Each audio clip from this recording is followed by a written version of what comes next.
جس نے سب سے پہلے آپ پر تلوار ماری آپ کے چہرے پر، جس کی وجہ سے آپ کا سامنے کا ہونٹ کٹ کر گر گیا. امام مسلم بن عقیل پر تلوار ماری کوفہ والوں. آپ نے پھر اپنی تلوار چلانی شروع کی تو ظاہر سی بات ہے کہ ہاشمی شیروں کا مقابلہ کون کر سکتا ہے.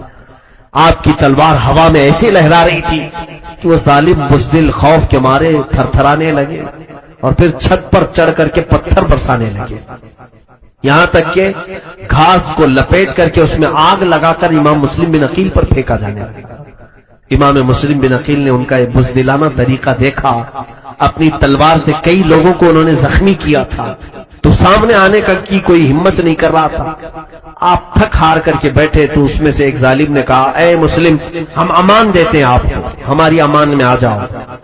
آپ نے کہا، تم اگر اپنی بات کے سچے ہو تو میں اپنی تلوار نیام میں رکھ لیتا ہوں.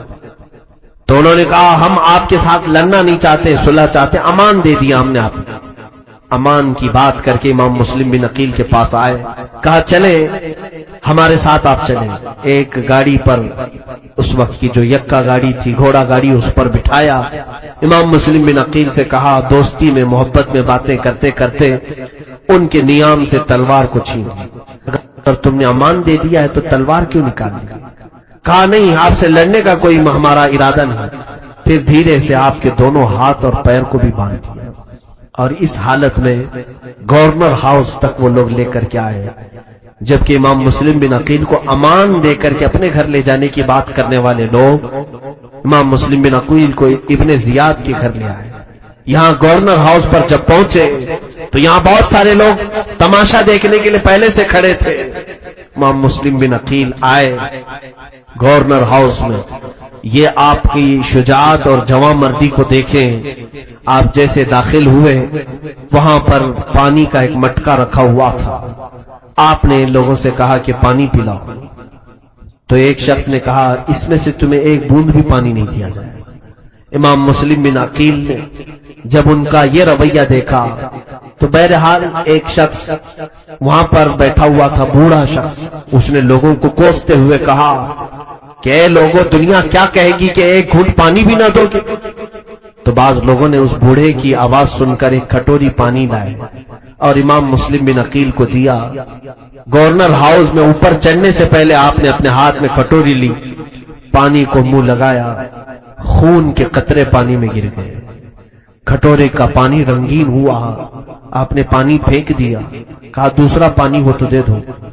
دوسرے کھٹوری میں پھر پانی لایا گیا اور پھر اس میں ہونٹ کا خون گرنے لگا، حتیٰ کہ تیسری مرتبہ لایا گیا تو آپ کے 2 دانت کٹ کر کے اس میں گر گئے. امام مسلم بن عقیل نے وہ پانی پھینک دیا.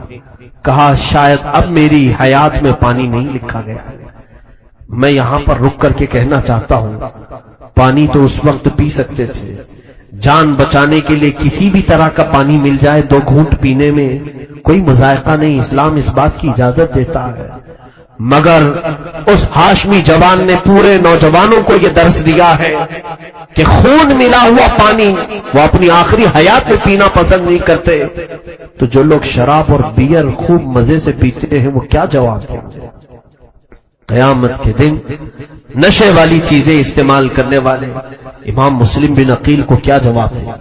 رب ذوالجلال کے حضور تمہارا سوال ہونے والا ہے کہ تمہیں آج مزے سے، مال کی چربی سے سارے نشے کر جاتے ہو. وہاں تو ان کی ہونٹ کٹ گئے تھے تب بھی پانی نہیں پی پا رہے تھے کہ خون گرا ہوا پانی میرے لیے جائز نہیں. اسی حال میں گورنر ہاؤس میں پہنچائے گئے. عبید اللہ بن زیاد کو آپ نے سلام نہیں کیا تو دربار میں بیٹھے ہوئے لوگوں نے کہا، اے مسلم بن عقیل، یہ امیر کوفہ ہے، گورنر ہے آپ کا، آپ سلام نہیں کیے اس کو؟ آپ نے کہا اگر یہ میرے قتل کا ارادہ کیا ہے تو اس کو کوئی سلامتی نہیں، اور اگر یہ صلح کی بات کرتا ہے تو اسے 1000 سلام ہوا. عبید اللہ بن زیاد نے کہا کہ اے مسلم بن عقیل، تم بات کرنے میں بڑے جری ہو. اب یہاں جو ان دونوں کا مکالمہ ہوا، جو بحث ہوئی، وہ بڑی قابل شنید ہے، سننے کے قابل. امام مسلم بن عقیل سے اس نے کہا کہ آپ نے یہاں کوفہ کا ماحول بگاڑ دیا، امیر المومنین یزید کے خلاف ماحول گرم کیا، سارے لوگوں کے ساتھ آپ نے حسین کی وکالت پہ بیعت لی، اور سارے لوگ ایک ہی بات یہاں کرتے تھے، آپ نے 2 جماعتیں بنا دی۔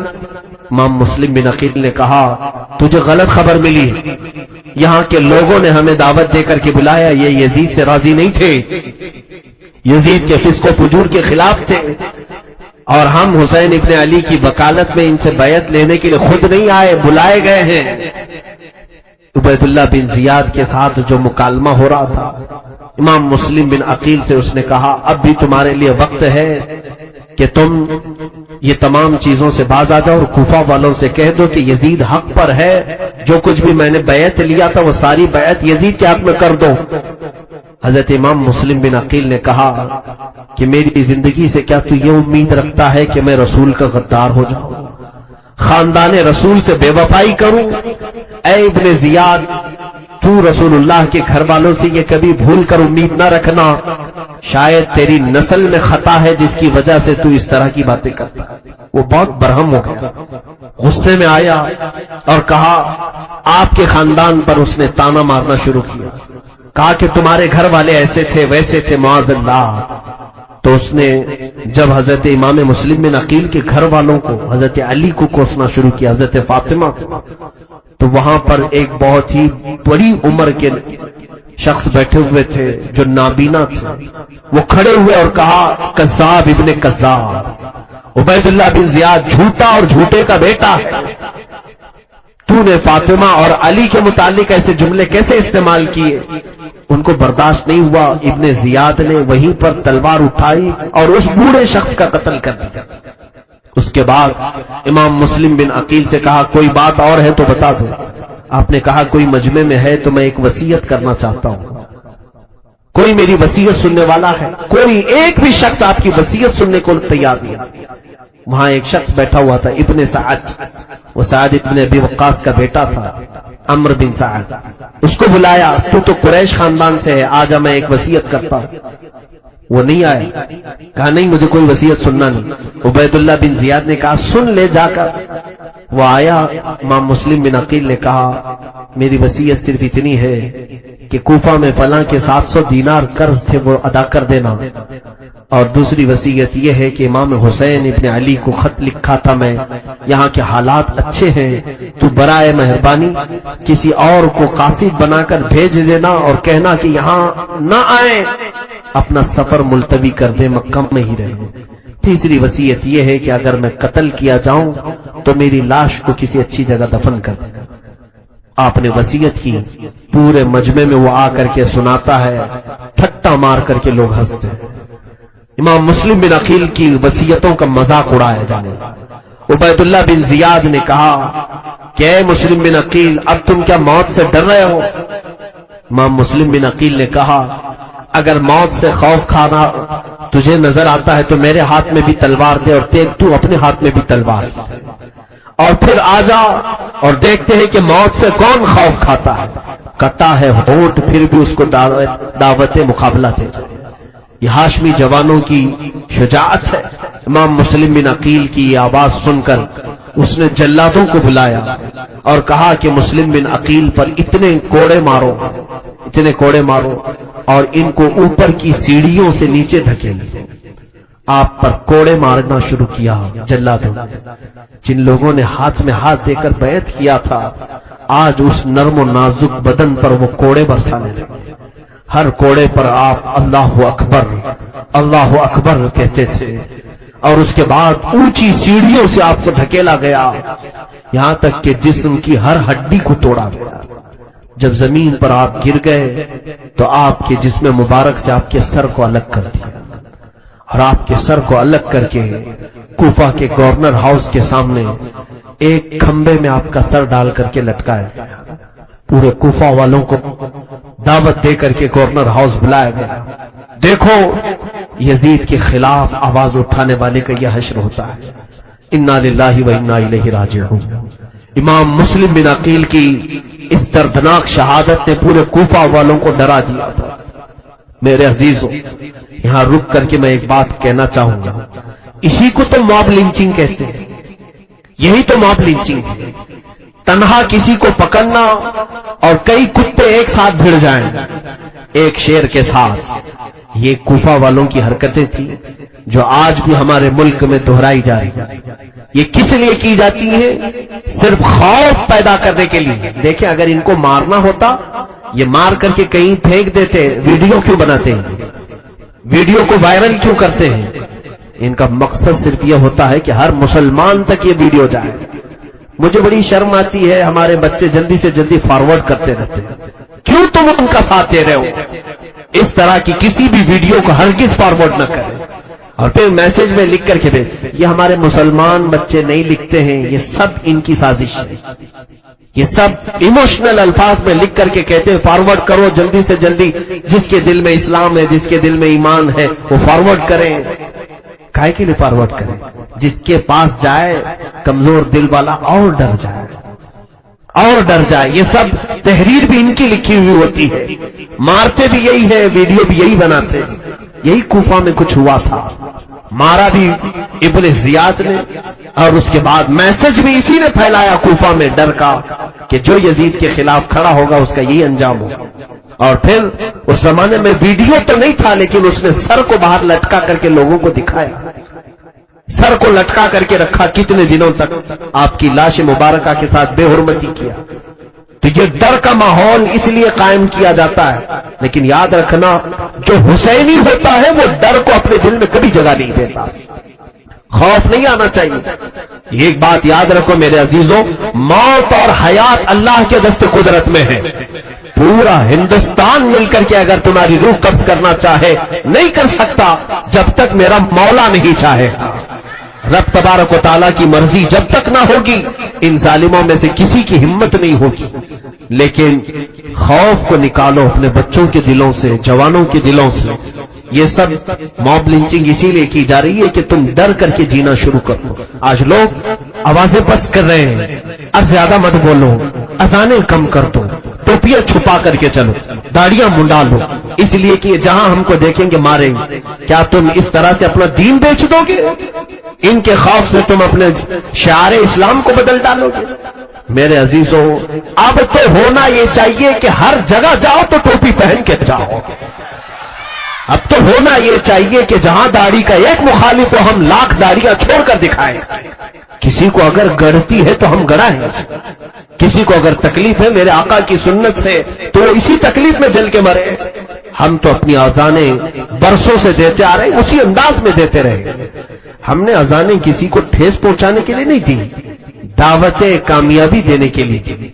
عزیزان گرامی خوف کو اپنے دلوں سے نکالو اور کسی کے قتل اور موب لنچنگ کے ڈر سے اسلام سے دور مت ہونا، اسلام سے خوف مت کھانا، اور اللہ نہ کرے صد بار نہ کرے اگر کسی جگہ ظالم کتوں کے چنگل میں تم پھنس بھی گئے جہاں یہ کہے کسی معبود باطل کا تم ورد کرو اپنے زبان سے، تم بلال حبشی کو یاد کر لینا، اس وقت بلال حبشی کو یاد کر لینا، تمہاری تکلیف کم ہو جائے گی۔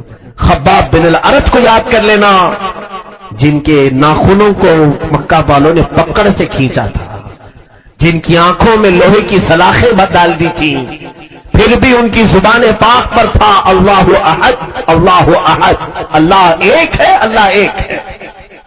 تم ان صحابہ کو یاد کر لینا، تکلیفیں کم ہو جائیں گی، تمہیں احساس بھی نہیں ہوگا۔ حتیٰ کہ میں نے ایک چیز اور بھی بیان کی ہے، 3 بھائی ملک شام کے ایک بادشاہ کے ہاں قید ہو گئے تھے، بادشاہ عیسائی تھا، ان کا مذہب بدلنا چاہتا تھا، وہ نہیں بدلے تو بادشاہ نے کھولتے ہوئے گرم تیل میں ان کو ڈال دیا، پہلے بڑے بھائی کو ڈالا پھر دوسرے بھائی کو ڈالا، وہ پورا جسم جل گیا کھولتے ہوئے گرم تیل میں۔ تیسرے جو چھوٹے بھائی تھے وزیر نے پناہ میں لے لیا، سوچا کہ میں اس کو بدل دوں گا، کہاں سے بدل پاتا، اپنی بیٹی کو پیچھے لگا دیا تھا کہ بہکا دینا، لیکن 40 دن گزر گئے، وہ جوان جو رات کو سجدے میں جاتا نماز میں رہتا کبھی اس عورت کی طرف دیکھتا ہی نہیں تھا۔ 30-40 دن کے بعد وہ خاتون اس کی محبت میں مبتلا ہو، وہ وزیر کی لڑکی ہی اس نوجوان کو وہاں سے لے کر نکل پڑی۔ تاریخ میں ہے، اعلیٰ حضرت اللہ تعالیٰ عنہ نے بھی لکھا ہے کہ یہ نوجوان اپنی اس نئی جو عورت تھی جس نے وزیر کے گھر سے اس کو آزادی دلائی تھی، نکلی، راستے میں اچانک گھوڑوں کی آواز آئی تو یہ لوگ ڈر کر کے سہم کے رک گئے کہ کہیں بادشاہ کو خبر نہ ہوئی ہو ہماری گرفتاری. تو دیکھا کہ یہ دونوں جو شہید شہزادے تھے، بھائی تھے، وہ دونوں گھوڑوں پر آئے اور ایک بڑی فوج ہے. دونوں نوجوان اپنے چھوٹے بھائی کو بلانے لگے، آجا، خوف مت کر. اس بھائی نے پوچھا آپ لوگوں کا کیسے آنا ہوا؟ آپ کا تو انتقال ہو چکا ہے، آپ شہید ہو چکے. تو ان دونوں نے کہا کہ اے بھائی، تو نے کیا قرآن میں نہیں سنا کہ اللہ کی راہ میں جو مارے جاتے وہ مردہ نہیں ہوتے، وہ شہید زندہ ہے. وہ گھوڑوں پر آئے اور کہا کہ یہ ہمارے ساتھ جو فوج آئی ہے اس میں بدری صحابہ بھی ہیں، احد کے صحابہ بھی، اور ہمیں رسول اللہ نے بھیجا ہے کہ تو رات کے وقت ایک تنہا اجنبی لڑکی کے ساتھ جا رہا ہے، ہم تیرے نکاح کے باراتی بن کر کے آئے. نکاح کیا. اب جو بات میں کہنے جا رہا ہوں وہ یہ ہے کہ اس نوجوان شہزادے نے پوچھا کہ بھیا آپ کو تیل میں ڈالا گیا، کھولتے ہوئے تیل میں آپ کی چمڑی جلنے کا ہم نے وہاں منظر دیکھا، دونوں کو کیا تکلیف نہیں ہوئی، درد نہیں ہوا؟ جس کو آج اس طرح گرفتار کر کے مارا جاتا ہے وہ اس واقعے کو یاد رکھے. ان دونوں نوجوانوں نے کہا اے ہمارے ننھے بھائی، درد کس بات کا؟ جس وقت اس ظالم بادشاہ نے کھولتے ہوئے تیل میں ڈالا، درد تو یہ لگ رہا تھا کہ بہت گرم تیل ہے، ادھر ہمارا جسم تھا، سامنے میرے آقا کی ذات موجود تھی، ہمارے آنکھوں میں جمال مصطفیٰ تھا، اور جیسی ہماری آنکھیں بند ہوئی ہمیں ایک دروازہ دکھا. ہم نے پوچھا یہ کیا ہے؟ فرشتوں نے کہا یہ جنت الفردوس ہے. ادھر ہم تیل میں گرے کہ ادھر جنت الفردوس میں تھے. درد کا احساس نہیں ہوگا، درد کا احساس نہیں ہوگا اگر ایمان پر انتقال ہوا ہے. میرے عزیزوں، خوف کو اپنے دلوں سے نکالو، ڈر کو نکالو. بات امام مسلم بن عقیل کی ہے اور کوفہ کی ہے. آج پھر زمانہ یہ کوفہ کا ماحول پیدا کر چکا ہے، کوفہ کا ڈر قائم کیا جا رہا ہے، یزید کا ڈر. کیا آپ نہیں دیکھ رہے پھر سے یزید تخت پر بیٹھا ہوا ہے؟ اس دور کا یزید کلمہ پڑھتا تھا تو یہ تو کلمہ بھی نہیں پڑھتا، لیکن ہے یزید کی چالیں سب. امام مسلم بن عقیل کی شہادت کے بعد ہانی بن عروہ کو اس نے رسیوں میں باندھ کر کے اس 80 سال کے معمر بزرگ کو کوفہ کی گلیوں میں گھمایا، اور اس کے بعد پورے کوفہ میں وہ پکارتے رہتے تھے میرے خاندان والے کہاں ہیں جو میری حفاظت کے لیے آئے تھے. کوئی ایک شخص بھی نہیں آتا تھا، ان کے خود کے خاندان والے نہیں آتے تھے. ہانی پکارتے رہتے تھے کوئی ہے جو میری مدد کرے گا، کوئی ہے. پورے کوفہ میں وہ پکارتے رہے. امام مسلم بن عقیل کے بعد رسیوں میں جکڑ کر کے پورے کوفہ میں آپ کو گھمایا گیا. اللہ اکبر. روایتیں بتاتی ہیں کہ کوفہ کے گورنر ہاؤس کے قریب لا کر کئی سل اور پتھر ان کے جسم پر ڈال دیے گئے جس سے وہ جام شہادت نوش کر گئے. ان کا مزار مبارک بھی آج کوفہ کی جامع مسجد میں موجود ہے. ہم نے مسلم بن عقیل کے مزار کی زیارت کی ہے. انہی کے بغل میں ہانی بن عروہ بھی آرام کر رہے ہیں. کوفہ کے یہ پہلے شہید ہیں، یہ کربلا کے واقعات میں پہلے شہید. یہ خونی منظر جو پیش ہوتا ہے 10 محرم کا، اس میں شہادت سب سے پہلے امام مسلم بن عقیل کی. امام مسلم بن عقیل بے یار و مددگار دنیا سے چلے گئے، اس طور پر کہ لوگ ان کی مدد نہیں کر سکے، کوئی آیا نہیں. اسی لیے لوگوں پر بھروسہ کرنا چھوڑ دو، اللہ کی ذات پر یقین رکھو. اللہ جب تک چاہے ہمارا دانا پانی سلامت ہے. رب تبارک و تعالی جب تک چاہے ہم سب کے لیے ہر جگہ ماحول سازگار ہے. مولا جب نہ چاہے تو پھر ہمارے لیے زمین تنگ ہو جائے گی. مولا تعالی امتحان و آزمائش سے گزارتا ہے. ہم سب کو مولا بڑے امتحانوں سے بچائے. میرے عزیزوں، آپ کی شہادت کے بعد جو معاملہ امام مسلم بن عقیل کے اولاد کے ساتھ ہوا وہ بڑا دردناک تھا. اس اہل بیت کے ننھے پھولوں کے ساتھ کوفہ والوں نے بڑے برے اخلاق سے سلوک کیا، بڑی بدتمیزیاں کی ہیں، اور خون کے آنسو رلانے والے واقعات ہیں کہ ان شہزادوں کو اگر تنہائی میں یاد کرو گے تمہاری آنکھیں ٹپ ٹپ بہنا شروع ہو جائیں گی. 2 ننھے سے شہزادے جو امام مسلم بن عقیل اپنے ساتھ لے آئے تھے، قاضی شریح کے پاس چھوڑ دیا تھا۔ قاضی شریح نے جب امام مسلم بن عقیل کی وفات دیکھ لی تو ان کو خطرہ محسوس ہونے لگا کہ یہ بچے کہیں ابن زیاد کے حوالے نہ چلے جائیں، گرفتار نہ ہو جائیں۔ تو ان دونوں بچوں کو بلایا اور کہا بیٹا تمہیں کچھ خبر ہے کوفہ میں کیا ہو رہا ہے؟ وہ ننھے شہزادے پھولوں کی سیج پر کھیلنے والے، اپنے باپ اور ماں کی گودوں میں نرم کھانے والے، ان کو خبر تک نہیں تھی کہ ان کے والد کی وفات ہو چکی ہے۔ اور بھی دردناک انداز میں حضرت قاضی شریح نے ان دونوں بچوں کو کان میں دھیرے سے کہا کہ بیٹا جو تم کو ساتھ کوفہ لے آئے تھے اب وہ تمہارا سایہ نہیں ہے، وہ چھت نکل چکی ہے، تم کھلی دھوپ میں آ چکے ہو، اب کوفہ والے تمہارے جانی دشمن بن جائیں گے، اسی لیے بہتر ہے کہ میں تمہیں مدینے کے راستے پر بھیج دیتا ہوں، تم کسی طرح مدینے پہنچ جاؤ۔ میں پہنچا بھی نہیں سکتا، مدینے پہنچ جاؤ تاکہ تم امن و امان سے اپنی جوانی کاٹ سکو، تم ابھی بچپن میں ہو، ننھی سی کلیاں ہو۔ ان دونوں بچوں کو وہ روتے روتے رات بھر سمجھاتے رہے اور رات کی آدھے پہر گزر جانے کے بعد دونوں شہزادوں کو لا کر کوفہ کی سرحد پر چھوڑ دیا۔ وہ راستہ مدینے کی طرف جانے والا تھا، ایک قافلہ جا رہا تھا اور اس قافلے کی طرف سعد نام کا آپ کا بیٹا تھا، اسے کہا کہ اس قافلے میں ساتھ کر دینا، لیکن اس نے ساتھ نہیں کیا، دور سے دکھایا اور چلا آیا۔ یہ دونوں بچے ننھے سے بھاگ نہیں سکتے تھے، قافلے کو پا نہیں سکے، قافلہ تیزی سے چل پڑا اور یہ تھک ہار کر کے بیچ میں سو گئے اور کوفہ کی سرحد پر ہی رہ گئے۔ اور جب صبح ہوئی تو ابن زیاد نے اعلان کیا کہ سنا ہے کہ مسلم کے ساتھ اس کے دو بیٹے آئے تھے اور جس نے بھی ان دو بیٹوں کو پناہ دے رکھا ہے اسے بھی گرفتار کر لاؤ اور ان بچوں کو بھی لے آؤ۔ تو جگہ جگہ ابن زیاد کی فوج گھومنے لگی ان بچوں کی تلاش میں، ہر جگہ یہ لوگ سرگرداں تھے۔ اچانک اس فوج کو یہ دونوں بچے نظر آ گئے کوفہ کی سرحد پر، تو فوج نے انہیں گرفتار کیا، دونوں بچوں کو لے کر ابن زیاد کے پاس آئے اور حوالے کر دیا۔ ابن زیاد نے دیکھا، پوچھا کیا تم ہی مسلم بن عقیل کے بیٹے ہو؟ وہ دونوں بچے سہم کر کے کہنے لگے ہاں ہمارے باپ کا نام ہی مسلم بن عقیل ہے، اس نے ان کو جیل میں قید کر دیا۔ جن شہزادوں نے جیل کی کبھی ایک دروازے کو تک نہیں دیکھا تھا ان ننھے شہزادوں کو جیل میں ڈال دیا گیا۔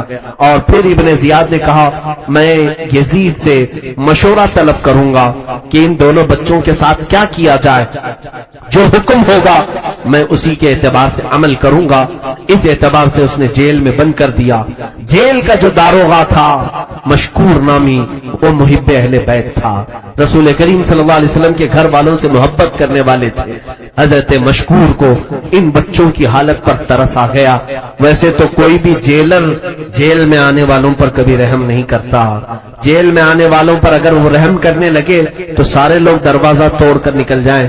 یہ جیلر عام جیلر کی طرح نہیں تھا، مشکور نامی یہ محب اہل بیت ان ننھے سے بچوں کو دیکھ کر کے رات کو رونے لگے اور سوچا کہ زندگی میں کوئی کمائی نیکی کی نہیں، آج ایک نیکی کا موقع ملا ہے، ان بچوں کو آزاد کر دیتا ہوں، چھوڑ دیتا ہوں، تاکہ قیامت کے دن بدلے میں مولا تعالیٰ مجھے جنت تو عطا کرے گا، اہل بیت کے ساتھ حسن سلوک کروں گا۔